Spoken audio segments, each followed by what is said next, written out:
ओम नमो नारायण। श्री परमात्मने नमः। गुरु ब्रह्मा गुरु विष्णु गुरुदेवो महेश्वर, गुरु साक्षात् परब्रह्म तस्मै श्री गुरुवे नमः। मंगलम भगवान विष्णु मंगलम गुरुध्वज मंगलम पुंडरीकाक्ष मंगलाय तनो हरि। हरे कृष्णा कृष्णा कृष्णा हरे हरे, हरे राम राम राम हरे हरे है। श्री ब्रह्म पुराण की कथा, पतित पावन कथा, तीनों लोकों में आनंद प्रदायिनी कथा, ऐसी अद्भुत कथा जिसको वेद व्यास जी ने अपने श्री मुख से रचना के रूप में पुराण की उन्होंने संरचना की है, जिस संरचना को सूत जी के द्वारा नैमिषारण्य तीर्थ में 88,000 ऋषियों को ऐसी अतित पावन कथा का श्रवण करवाया गया और उसी कथा को वस्तुत रूप में आप और हम सब लोग मिलकर श्रीमन नारायण भगवान के श्री चरणों में ध्यान लगाकर श्री शक्ति मंदिर के प्रांगण के अंदर में इस कथा को, प्रभु की इस चरित्र महिमा को गत 5 दिवस से हम लोग श्रवण कर रहे हैं। आज 6ठम दिवस की कथा है। सर्वप्रथम पहले कल की कथा में आप लोगों को मैं ले चलूं, जिसमें महाराज श्वेत की कथा मैंने सुनाई थी। ऐसे महाराज श्वेत जिन्होंने परमात्मा की आराधना करके उन कपाल गौतम मुनि के बच्चे को जीवन दान दिलाया था। परमार्थ करने का और परमार्थ पृथ्वी पे सबसे बड़ा धर्म, उसका व्याख्यान उन्होंने किया था। श्रीमन नारायण भगवान का पूजन अध्ययन करके श्वेत माधव नाम से परमात्मा का जगन्नाथपुरी से थोड़ी दूरी पे प्रभु श्री कृष्ण जी का अद्भुत मंदिर निर्माण की कथा मैंने कल के अध्याय में आप लोगों को श्रवण करवाया था।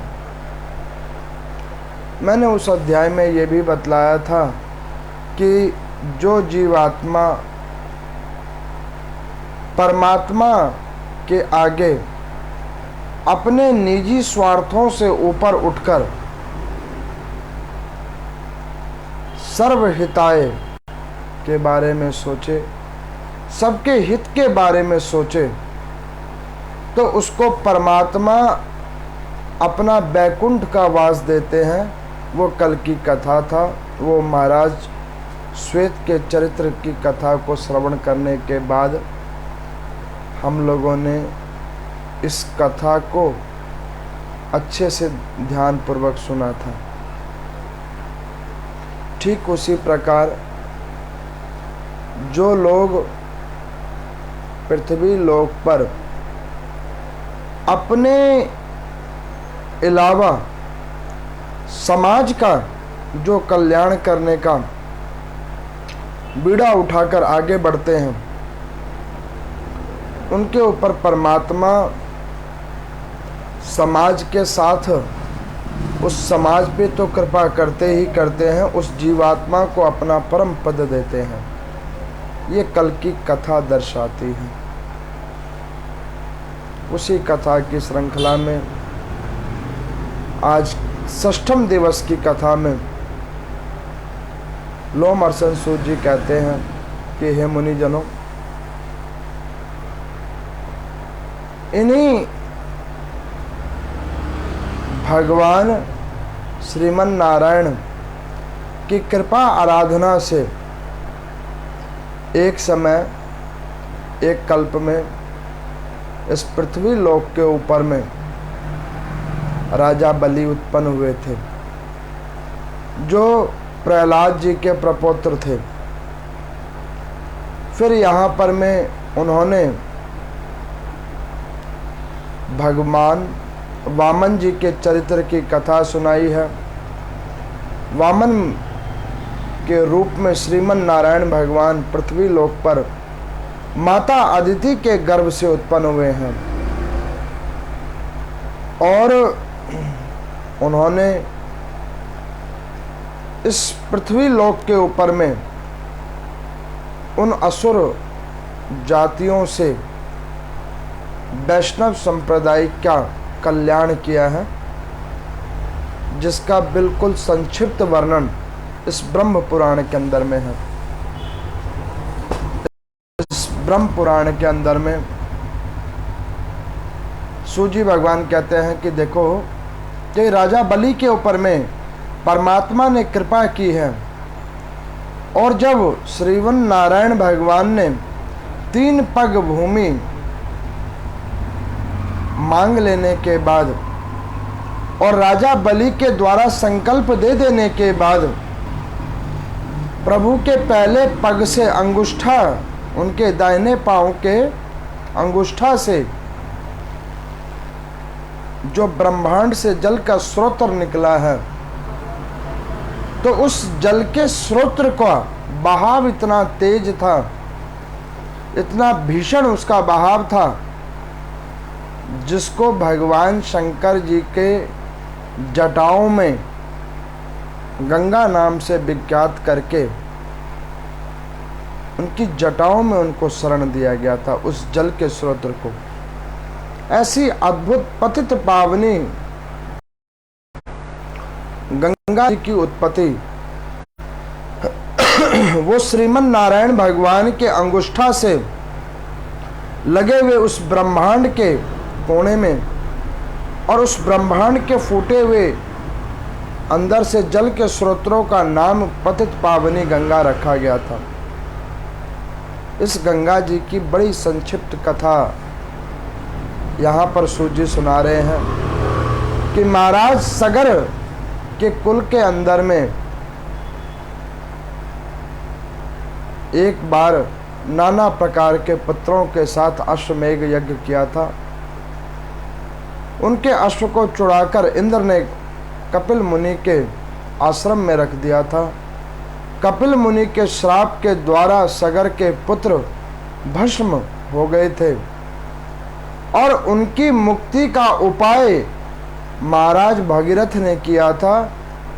भगवान शंकर जी का आवाहन करके, उनका नाम चिंतन करके, ऐसे भोलेनाथ का आवाहन करके भागीरथी को, जो गंगा भागीरथ के नाम से भागीरथी बनी, ऐसी पतित पावनी गंगा का पृथ्वी के ऊपर में आवाहन किया था। ये 2 से 3 अध्यायों के अंदर में बड़ी संक्षिप्त कथा है।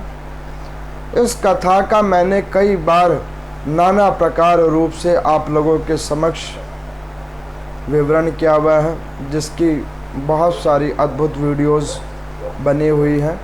आप पीछे के कई पुराणों में गंगा जी की उत्पत्ति, भगीरथ का चरित्र, महाराज सगर के चरित्र के ऊपर में मैंने पूरी कथाओं की एक वीडियो की सीरीज बनाई हुई है। उन्हीं कथाओं के आगे लोमहर्षण सूत जी से नैमिषारण्य तीर्थ में ऋषियों ने पूछा कि प्रभु, गंगा जी के समान और गंगा की तरह देवी पार्वती के शक्ति पुंज से भी एक जल की धारा बही थी, जो बिल्कुल गंगा जी की तरह थी। कृपा करके आप उस चरित्र की कथा सुनाइए, उस नदी की कथा कहिए। वो ऐसी पतित पावन नदी कौन सी है जिसको माँ पार्वती ने अपने शक्ति से, अपने तेज से उत्पन्न किया था? ऐसी पतित पावन नदी और कौन सी है?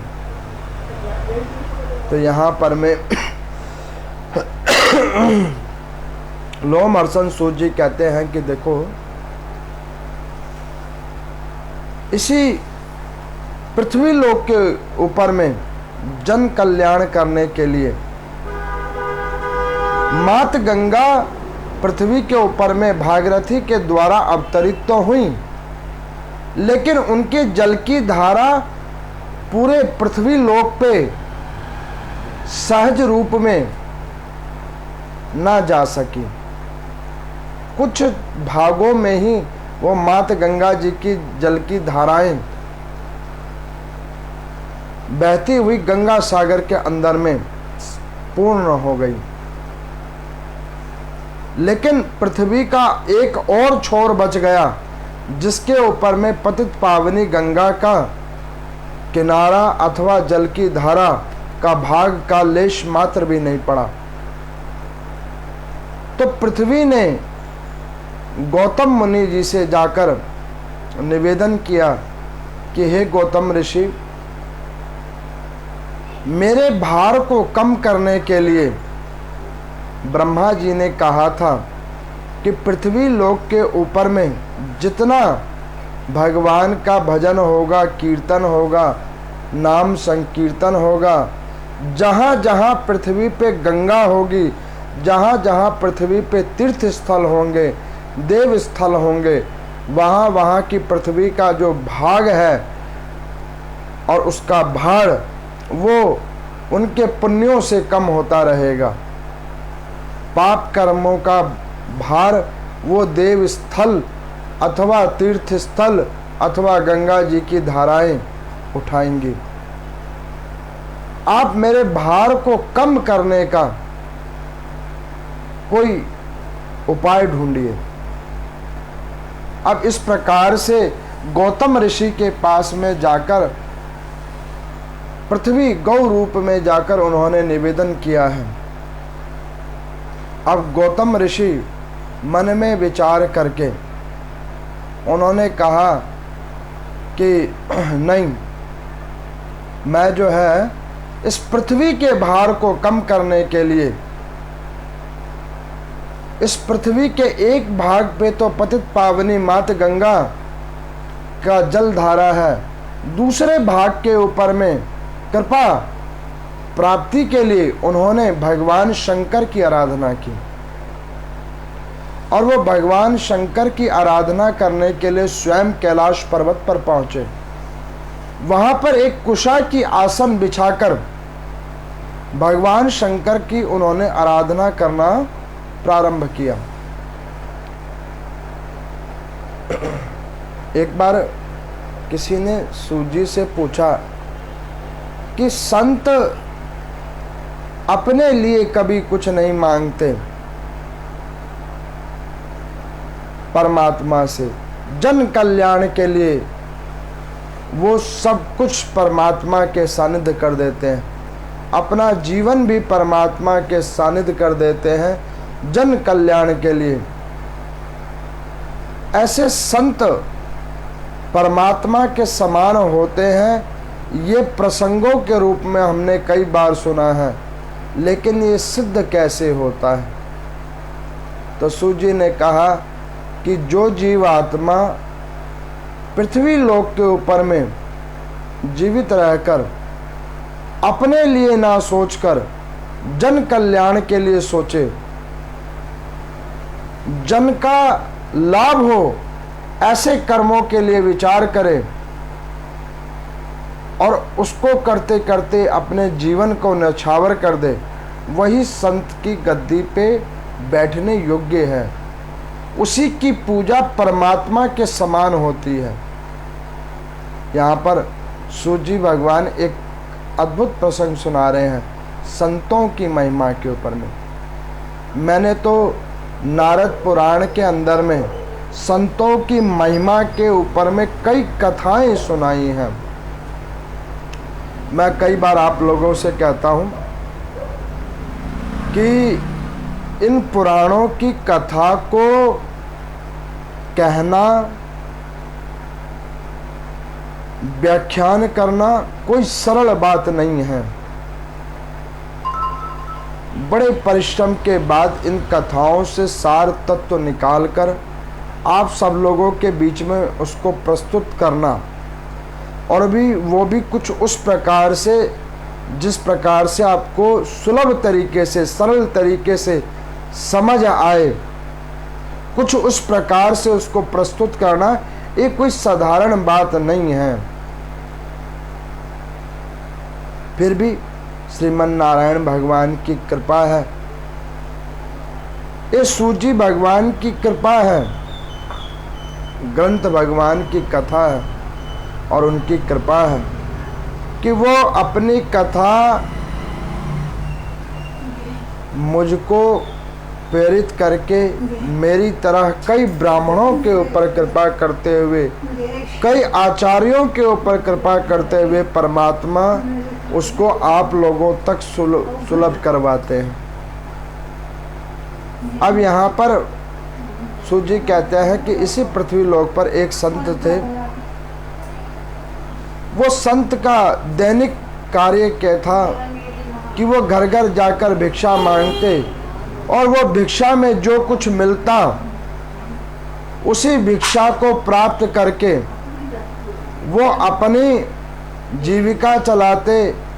अपने आश्रम में पशु पक्षी आए गए अतिथि जनों की जीविका उस भिक्षा में मिले हुए अन्न से वो करते और परमात्मा का खूब भजन करते।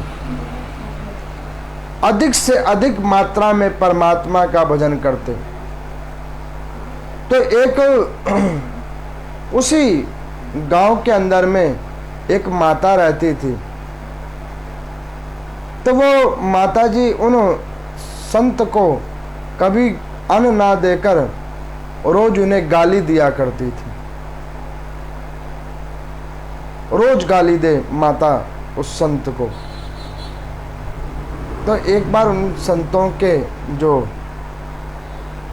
शिष्य थे उन्होंने कहा कि गुरुदेव, इस माता के घर पे आप रोज जाते हो मांगने के लिए, ये माता कुछ देती तो है नहीं, भला बुरा कहकर गालियां और देती है, तो इस माता के यहाँ रोज आप क्यों जाते हो? तो संत ने कहा कि देखो, कईयों की श्रद्धा अन्न में होती है, कईयों की श्रद्धा धन में होती है, कईयों की श्रद्धा वस्तु विशेष में होती है। इस माता की श्रद्धा मुझे गाली देने में है, और ये देखो अन्न तो मुझे बहुत लोग देते हैं, धन भी मुझे बहुत लोग देते हैं, और अन्यत्र सुख सुविधाएं भी बहुत देने वाले हैं, लेकिन गाली केवल एक यही माता देती है जो और कोई नहीं देता है। तो मैं इसीलिए इसके पास रोज गाली सुनने के लिए आ जाता हूं। ऐसे अद्भुत संत वो कहते हैं कि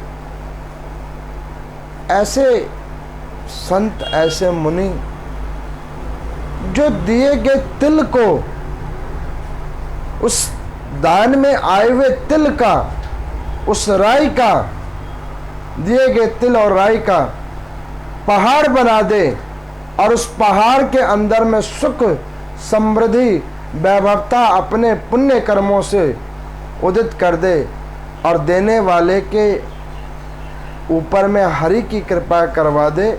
ऐसे अद्भुत संतों की महिमा अपरंपार है। अब यहाँ पर मैं एक दिन वही संत उन माता जी के यहाँ पुनः गए। माता जी के यहाँ पुनः गए तो उन माता जी के घर में सफ़ेदी का काम हो रहा था। आजकल तो ब्रशों से होती है सफ़ेदी, पहले कपड़ों का पोता बनाया जाता था और उस पोते से वाइट वॉश किया जाता था, सफ़ेदी का कर्म करा जाता था। तो पहले के समय में लोग बड़े परिश्रमशील होते थे, अधिकांश कार्य स्वयं ही करते थे। तो वो माता जी सुबह सुबह वो सफ़ेदी का कार्य कर रही थी और ये संत उनके दरवाजे पर पहुंची और जैसे उनके दरवाजे पर पहुंचे तो उन्होंने कहा कि माई भिक्षा दे। अब वो माता सफ़ेदी करते करते थकी हुई, उसके मन में थोड़ा क्रोध जगा और उसने वो सफ़ेदी करने वाले पोते को उठाया और उस संत के ऊपर फेंक के मारा। और उस संत के ऊपर जब फेंक के मारा तो ऐसे अद्भुत वो संत उस पोते की मार खाकर और उन्होंने उस माता को आशीर्वाद दिया कि जा माता, तूने मुझे इस कपड़े का एक पोता फेंक के मारा है, परमात्मा तुझे एक पोता देगा, ऐसा अद्भुत तुझे पोता देगा जिस प्रकार तेरा घर इस पोते से सुंदर दिखने वाला, स्वभावमान दिखने वाला, रूप रंग को प्रदान करने वाला है, ठीक उसी प्रकार से तेरा वो पोता तुम्हारे परिवार में सुख समृद्धि को प्रदान करने वाला होगा। अब वो ऐसा आशीर्वाद देकर वो संत उस कपड़े के पोते को उठाया और उस कपड़े के पोते को लेकर आ गए घर पे। और उस पोते को जब घर पे लेके आए, उस कपड़े के बने हुए ब्रश को जब वो घर पे लेके आए तो उन्होंने उसको शुद्ध जल से धोया और शुद्ध जल से धोने के बाद में उस कपड़े के कई टुकड़े किए और उस कपड़े के कई टुकड़ों को कर उसे दीपक बना दिया और उस दीपक का जोत लगाकर श्रीमन नारायण भगवान के आगे जला दिया। कहा कि प्रभु, आज एक भिक्षा देने वाली माता ने मुझे ये कपड़े का पोता फेंक के दिया है। परमात्मा, अगर मैंने मन कर्म वचन से सद्भाव से आपकी पूजा की होगी तो उस माता को एक पोता प्रदान कर देना। परमात्मा उस जोत के ऊपर रीझ गए हैं, उस संत के स्वभाव पर रीझ गए हैं और उस संत की वाणी को सिद्ध किया है और उस बूढ़ी माता के घर में एक पोता हुआ है। उस बूढ़ी माता के यहाँ एक पोता हुआ है। सूत जी कहते हैं कि ऐसे संत परोपकारी होते हैं। किसी ने गाली दिया, उसको उन्होंने आशीर्वाद दे दिया। किसी ने मारा और उसे पोते होने का आशीर्वाद दे दिया। ऐसे परोपकारी जीव आत्मा साधारण नहीं हो सकते, वो तो साक्षात परमात्मा ही हो सकते हैं। परमात्मा के रूप में, इंसान के रूप में वो संत रूप परमात्मा ही होते हैं। कोई साधारण व्यक्ति ऐसा त्यागी हो नहीं सकता। अब उस संत के द्वारा मिला हुआ आशीर्वाद बुढ़िया माता को जब दिखा पोता हुआ तो आज वो बूढ़ी माता क्या कहती है कि मैंने आज तक इस संत को कुछ दिया नहीं सिवाय रोज इसकी निंदा के। और तो और एक दिन मुझे क्रोध आया और मैंने कपड़े के उस पोते को, उस ब्रश को उस संत के ऊपर दे मारा। आज उस संत की कृपा से मेरे अंधेरे घर के अंदर में एक पोता हुआ है। अगर मैंने सच्ची निष्ठा से ऐसे संत गुरुजनों की सेवा की होती तो पता नहीं मुझे आज परम पिता की प्राप्ति होती। तो ये संतों की महिमा है। सूत जी कहते हैं कि देखो, ये संतों की महिमा है। आप एक चीज सुनो, वेद व्यास जी को चराचर जीवात्मा ने क्या दे दिया? लोमहर्षण सूत जी को चराचर जीवात्मा ने क्या दे दिया? उन्होंने क्यों ये कथा सुना दी सबको? अच्छा, उसको छोड़ो, वो तो देव ही थे। अभी आज गत 8 महीने से मैं ये आप लोगों को कथा सुना रहा हूं, आप मुझे क्या दे रहे हो? इसका मतलब ये नहीं है, इसका मतलब ये है कि जहां पे परमार्थ और सद्भाव की भावना होती है, मन से सद्भाव, मन से सद्कामना की जहां पे भावना होती है, तो उस भाव और कामना में परमात्मा का वास होता है, परम पिता का वास होता है। ऐसे परम पिता जो जीव के कल्याण करने के लिए, जीव आत्मा के ऊपर कृपा करने के लिए नाना प्रकार के रूप और अवतार लेकर आते हैं, ऐसे प्रभु जीवों के ऊपर कृपा करने के लिए संत रूप बन करके आते हैं। तो वो गौतम ऋषि के आगे जब पृथ्वी ने जाकर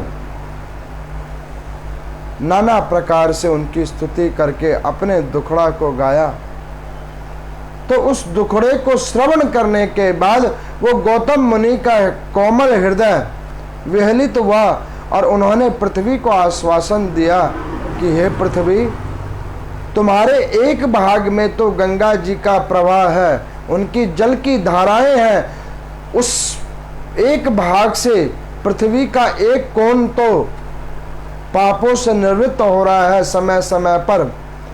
दूसरे भाग के लिए मैं परमात्मा भूत भावन शंकर की आराधना करूंगा, उनसे मैं निवेदन करूंगा कि हे पतित पावन, हे भोलेनाथ, ऐसी कोई कृपा कीजिए कि पृथ्वी के एक भाग में गंगा की धारा है, तो कृपा करके पृथ्वी के दूसरे भाग में भी आप अपनी कृपा की धारा अवतरित कीजिए। ऐसे परमार्थी संत गौतम मुनि पृथ्वी की याचना पर में कैलाश पर्वत पर में गए, कुशा का आसन बिछाया और भगवान शंकर का आराधना और चिंतन करना उन्होंने प्रारंभ किया। किसी ने कहा कि परमात्मा क्या सबकी पुकार सहज रूप में सुनते हैं? मेरे को किसी श्रद्धालु ने पूछा कि पंडित जी, आप लोग कहते हैं कि भगवान की पूजा कभी निष्फलित नहीं होती, लेकिन कई बार ऐसा हुआ है कि हम लोग पूजा करते हैं भगवान की, लेकिन उस भगवान की गई पूजा का हमें फल नहीं मिलता है। ऐसा क्यों? मैं आपको बतलाता हूं कि परमात्मा के पूजन का फल 100% मिलता है, लेकिन परमात्मा पूजा का केवल वही फल देते हैं जो आपके भाग्य और कर्मा अनुसार उचितन है। जो आपके भाग्य और कर्मानुसार उचितन नहीं है, तो परमात्मा उसको आपके भाग्य के लिए नहीं देते। वो सिर्फ और सिर्फ वही चीज आपको प्रदान करते हैं जो आपके भाग्य अनुसार है, आपके कर्मानुसार है। अब इस प्रकार से गौतम मुनि वहां पर गए, कैलाश पर्वत पर भगवान शंकर की आराधना करनी प्रारंभ की, परमात्मा की आराधना करना प्रारंभ किया। इंद्रादिक देवता आए और गौतम मुनि से उन्होंने पूछा कि प्रभु, इस कैलाश पर्वत के ऊपर में आज आपके द्वारा आराधना किस कामना से हो रही है? किस कामना को ध्यान करके आप ये भूत भावन शंकर की आराधना कर रहे हैं? तो गौतम मुनि ने कहा है कि हे इंद्रादिक देवता, अपने कल्याण के लिए तो हर जीवात्मा मांगता है, मैंने पृथ्वी के कल्याण के लिए, जन कल्याण के लिए गंगा समान एक और नदी की जल की धारा पृथ्वी लोक के ऊपर में ले जाने का विचार किया है, ताकि पृथ्वी के भार को कम किया जा सके, पृथ्वी के पाप कर्मों के भार को कम किया जा सके। गौतम मुनि की इस प्रकार से बात को सुनकर इंद्रादिक देवता प्रसन्न हुए हैं। उन्होंने कहा है कि हे मुनि, सर्वोचित भाव लेकर और सद्भाव लेकर आप भगवान शंकर की आराधना कर रहे हैं। परमात्मा शंकर आपकी पुकार अवश्य सुनेंगे। अब ऐसे करते करते उन गौतम मुनि को कैलाश पर्वत के ऊपर में कई सौ वर्ष लग गए भगवान शंकर की आराधना करने में। अब मैं इस कथा से एक बात आप लोगों को कहना चाहता हूँ। ये ब्रह्म पुराण की कथा है। परमार्थ करने के लिए इतना समय लग रहा है, कई सौ वर्ष, और हम लोग एक दो दिन की पूजा करके कहते हैं कि हे भगवान हमें ये मिल जाए, हे भगवान। अच्छा, नहीं मिलता तो नास्तिक भी हाल बन जाते हैं। कई लोगों की मैं बातें सुनता हूँ तो मेरे को बातों को सुनकर बड़ा खेद होता है। वो लोग क्या करते हैं कि ये कामना परमात्मा ने हमारे पूरी नहीं की, जीवन में कुछ उतराव चढ़ाव आ गया, सुख दुख की कोई मोड़ आ गए, व्यक्ति ने परमात्मा का पूजन करना ही छोड़ दिया, भगवान का भजन करना ही छोड़ दिया। क्यों? क्या परमात्मा को आपने अपनी निजी स्वार्थों की पूर्ति करने का केंद्र समझ रखा है, या आपने परमात्मा को कोई एटीएम मशीन समझ रखा है कि उसमें कार्ड स्वाइप किया और जो है हाल नकदी निकाल लिया? नहीं, ये सब चीजें नहीं है परमात्मा। मैं तो कहता हूं कि परमात्मा वो तत्व है जो इन सब से ऊपर है, इन सब से परे है। मेरे को अभी पीछे किसी एक श्रद्धालु हैं, वो कहते कि पंडित जी इस्कॉन के अंदर में कहते हैं, असुबह में चर्चा हो रही थी कि जो लोग सोमवार को शिव भगवान की पूजा, मंगलवार को हनुमान जी की पूजा, बुधवार को गणेश जी की पूजा, बृहस्पतिवार को बृहस्पति भगवान अथवा श्रीमन नारायण की पूजा, शुक्रवार को माता की पूजा, लक्ष्मी की पूजा, शनिवार को पुनः हनुमान जी और शनि देवता की पूजा, रविवार को सूर्य नारायण भगवान की पूजा करते हैं। ये अन्यत्र अन्यत्र जितने भगवानों की पूजा करते हैं उसका कोई फायदा नहीं है। एक देवता की पूजा होनी चाहिए। उसके ऊपर में वो मुझे कह रहे थे, तो मैंने उनको कहा कि देखो घर में माता होती है, पिता होते हैं, भाई होते हैं, बहन होते हैं, और भी इस शरीर से जुड़े सही कई संबंध होते हैं। आप सबको पिताजी तो कहना नहीं शुरू कर देते, सबको आप माता जी ही तो कहना शुरू नहीं कर देते, सबको भाई तो नहीं बना लेते, अथवा सबको बहन ही तो नहीं बना लेते। जिसका जो नाता है उसको आप उसी नाम से पुकारते हो। ठीक उसी प्रकार से परमात्मा एक है, ये बात पूर्ण सत्य है। एक ही परिवार में माता पिता भाई बहन और रिश्ते नाते होते हैं, ये बात बिल्कुल सत्य है। लेकिन भाई का ओहदा अलग है, पिता का ओहदा अलग है, माता का स्थान अलग है, बहन का स्थान अलग है, पुत्र पुत्री का स्थान अलग अलग है। ठीक उसी प्रकार से परमात्मा एक बात एक है, ये पूर्ण सत्य है, लेकिन उनके अलग अलग अवतार, अलग अलग उनके रूप, वो कई चीजों को दर्शाते हैं। वो अलग अलग रूप में, अलग अलग प्राकारेण रूप में, अलग अलग रूप से, अलग अलग प्रकार से अपने भक्तों के ऊपर में कृपा करते हैं। तो कहने का अभिप्राय ये है कि जो लोग ये सोचते हैं कि जो शिव भगवान की पूजा कर रहे हैं, फिर राम की पूजा कर रहे हैं, वो गलत कर रहे हैं, या और देवी देवता की पूजा कर रहे हैं और एक को छोड़ रहे हैं, वो गलत कर रहे हैं। तो देखो, इस चीज़ों के ऊपर में ज़्यादा विचार करने के मेरा तो अपना मानना है कि जिस कर्म को करने से, जिस भजन को करने से, जिस नाम संकीर्तन को करने से मन में शांति आ जाए, मन में आनंद की अनुभूति हो जाए, वही प्रभु की सच्ची भक्ति है। आप गीता में आप सुनो, भागवत में सुनो, परमात्मा ने, श्री कृष्ण भगवान ने उद्धव जी को ज्ञान योग से दर्शन नहीं दिया,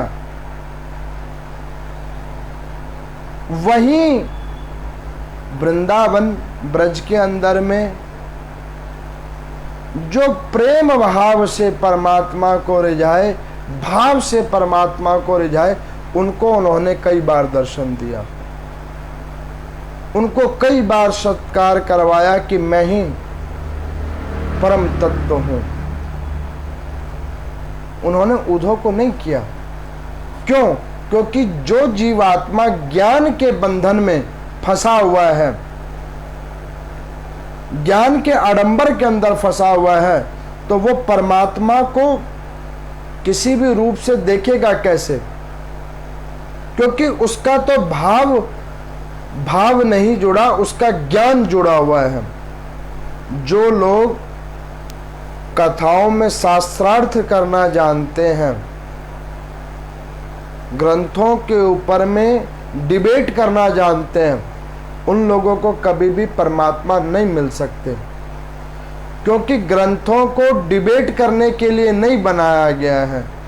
ग्रंथों को भाव निष्ठा रूप से श्रवण करके आत्म की जागृति के लिए बनाया गया है। इस कथाओं को सुनकर अंदर में प्रेम की जागृति उत्पन्न हो, उसके लिए ग्रंथ बनाया गया है, ना कि ये ग्रंथ डिबेट करने के लिए बनाया गया है।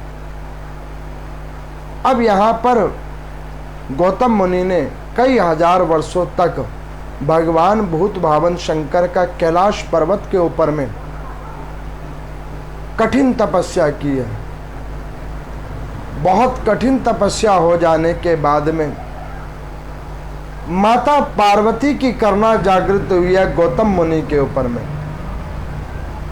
और माता पार्वती गौतम मुनि के सम्मुख पहले प्रकट हुई हैं, और प्रकट होकर उन्होंने गौतम मुनि से कहा है कि पुत्र, जो तुम्हारा सुरुचित भाव है, जिस विशुद्ध भाव लेकर, विशुद्ध कामना को लेकर, जन कल्याण की कामना लेकर तुम भगवान शंकर की आराधना कर रहे हो, वो परमात्मा तुम्हारे उस विशुद्ध कामना को परमात्मा अवश्य पूर्ण करेगा। इस प्रकार से मां पार्वती ने आशीर्वाद दिया है गौतम मुनि को, और उन्होंने कहा है कि पुत्र, गंगा भी मेरा ही रूप है, और आगे गंगा के रूप में एक और ऐसे ही अविरल धारा बहेगी, ऐसे ही पतित पावनी धारा बहेगी, जो वो भी मेरा ही रूप होगा। ये तुम्हें परमात्मा शंकर आशीर्वाद देंगे। नाना प्रकार के आराधना के बाद भगवान भूत भावन शंकर प्रसन्न हुए हैं। उनकी साधना तपस्या के ऊपर परमात्मा प्रसन्न होकर उन्होंने गौतम मुनि को आशीर्वाद दिया है कि जिस प्रकार से भागीरथ के द्वारा आवाहन करने पे गंगा जी ने भागीरथी रूप बनाकर पृथ्वी के कई कोनों के अंदर में जल की धारा के रूप में जन कल्याण किया है, ठीक उसी प्रकार से ये पार्वती जी की शक्ति पुंज से एक नदी की धारा उत्पन्न होगी जो गंगा के समान होगी और इसी कैलाश पर्वत से उतरते हुई मेरी ही जटाओं के एक भाग से उतरती हुई पृथ्वी लोक के ऊपर आएगी और पृथ्वी के दूसरे कोनों में बहेगी जहाँ पर गंगा की धारा मौजूद नहीं है। और इस गंगा का नाम गोदावरी होगा। गौतम ऋषि के द्वारा देवी के शक्ति रूप का आवाहन उस नदी का नाम गोदावरी होगा। तो ये गौतम मुनि ने गोदावरी नदी का आवाहन करवाया है। पृथ्वी के दूसरे छोर भाग से ऐसे अद्भुत गौतम मुनि उस गोदावरी नदी की कल स्वरों को लेकर पृथ्वी के दूसरे भागों में जहां पर गंगा जी की जलधाराएं नहीं थी उस भाग में जाकर उस गोदावरी नदी के जलधारा स्रोत को बहाया है और पृथ्वी पे दूसरे भागों में जहां पर गंगा सुलभ नहीं है उन जगह पर गोदावरी को गंगा के समान पतित पावनी नदी बनाई है। एक नदी श्रीमन नारायण भगवान के श्री चरणों से निकली है और दूसरी नदी परमात्मा भूत भावन शंकर की जटाओं से गंगा के साथ ही होकर निकली है। मज़े की बात यह है गंगा जी भी पतित पावन करती हैं और गोदावरी भी पतित पावन करती है। आपको मैं बतलाऊं, ईस्टर्न भारत के अंदर में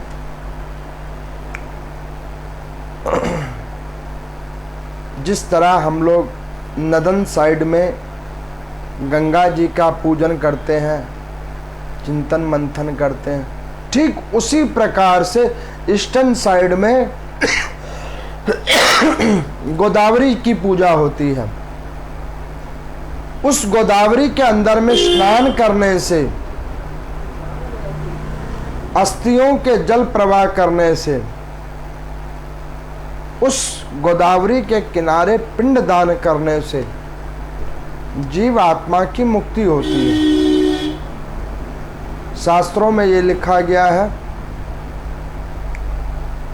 गंगा, गोदावरी, कृष्णा, तुंगभद्रा, सरस्वती और यमुना, इन नदियों को स्मरण करने मात्र से जीवात्मा के दैनिक पाप कर्म कटित होते हैं और इनकी स्नान की महिमा ही बड़ी अद्भुत है। मैंने तो गंगा जी के स्नान के ऊपर कई कथाएं सुनाई हैं आपको।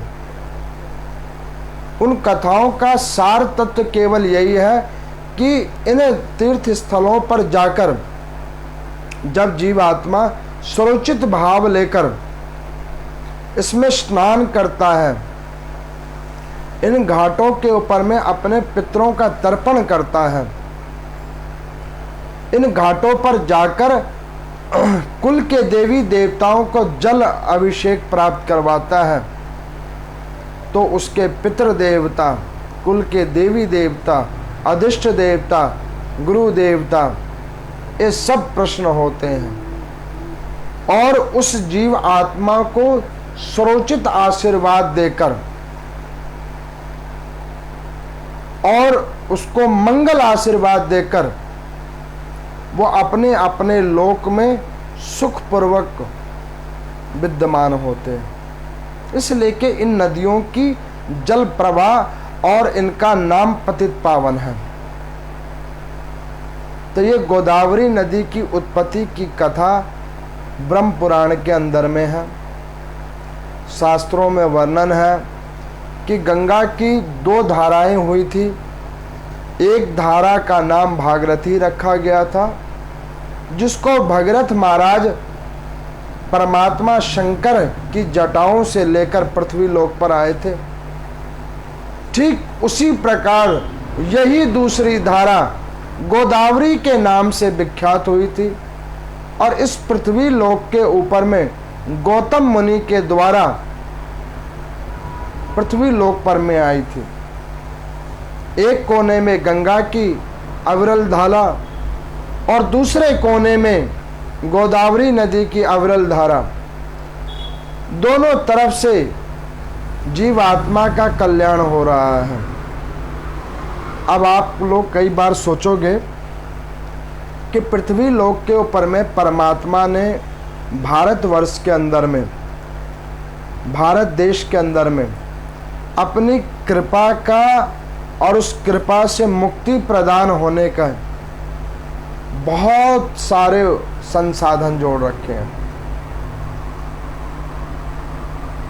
आप देखो, नदियों के रूप में कृपा हो रही है, ग्रंथ के रूपों में कृपा हो रही है, तीर्थों के ऊपर कृपा हो रही है, संत मुनि जनों के ऊपर कृपा हो रही है। आप एक चीज़ गौर करना, जैसे कई आजकल के नवयुवक बच्चे परिवार भारत छोड़कर विदेशों में जाना अपने आप को बड़ा ऊंचा और गौरवान्वित सोचते हैं, गौरव की बात सोचते हैं।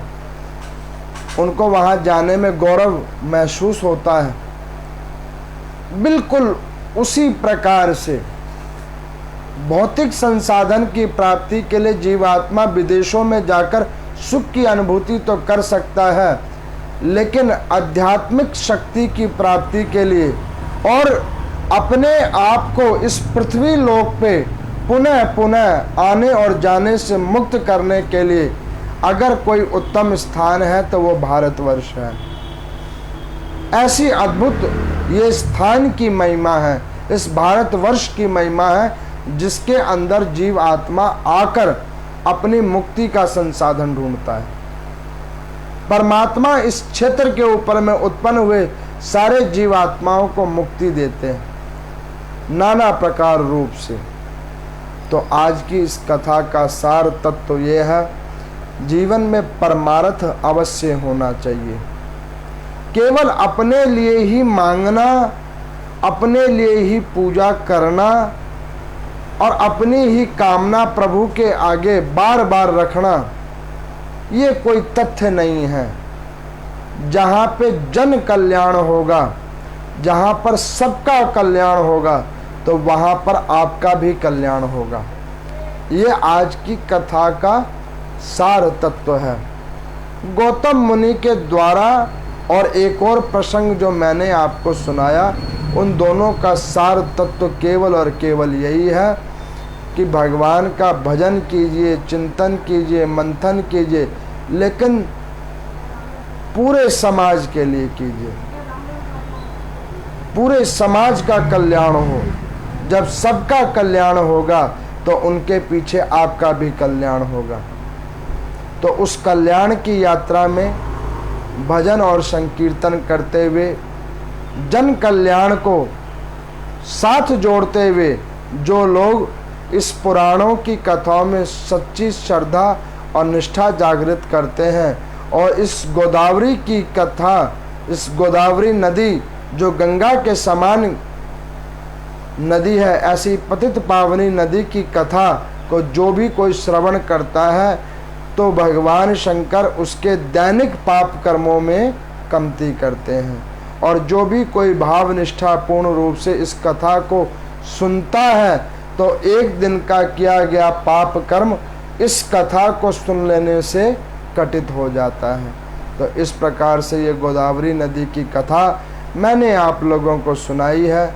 भाव निष्ठा रूप से आप लोग इसे पुनः पुनः रूप से सुनिए और चिंतन और मंथन कीजिए और ओम नमो नारायण का नाम संकीर्तन करते रहिए।